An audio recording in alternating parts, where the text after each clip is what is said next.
Aujourd'hui, les PME et les TPME, c'est-à-dire que les petites et moyennes entreprises et les très petites et moyennes entreprises, pour celles qui sont dans le secteur organisé, qui sont formellement installés, les entrepreneurs sont à terre.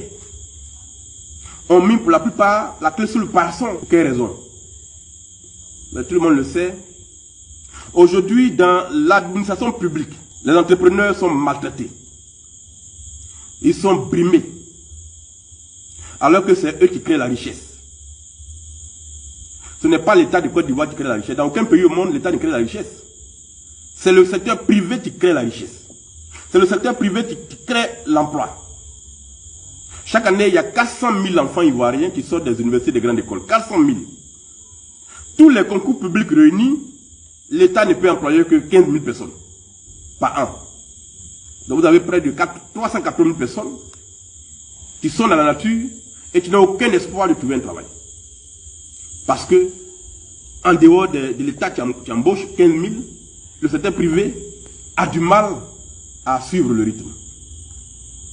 Mais tous ceux qui ont voulu entreprendre, qui ont créé une société et qui l'ont déclaré aux impôts, qui ont fait toutes les démarches administratives officielles, ne peuvent pas travailler.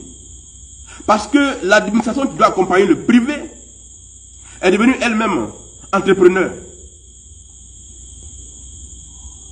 C'est un fait que beaucoup de fonctionnaires, au mépris du statut général de la fonction publique, ont créé des sociétés. Soit c'est les femmes qui ont son nom dessus, soit c'est eux-mêmes avec un nom d'emprunt. Très souvent, c'est des sociétés écrans. Beaucoup de DAS ont les sociétés. Beaucoup de DIRCAB ont les sociétés. Dans les régies financières, beaucoup ont les sociétés. Et maintenant, les marchés publics qu'on devait donner aux fournisseurs de l'État, aux fournisseurs de l'administration, ces marchés-là sont captés par les fonctionnaires eux-mêmes. Les sociétés n'emploient personne. Ils ne font que de la sous-traitance. Et les opérateurs ivoiriens, qui eux payent les impôts, emploient les Ivoiriens, ils n'ont pas accès au marché. Quand même ils obtiennent un marché, pour le paiement, ils vont trimer. Il faut qu'ils lâchent 10 à 20% de leur facture avant d'avoir un paiement.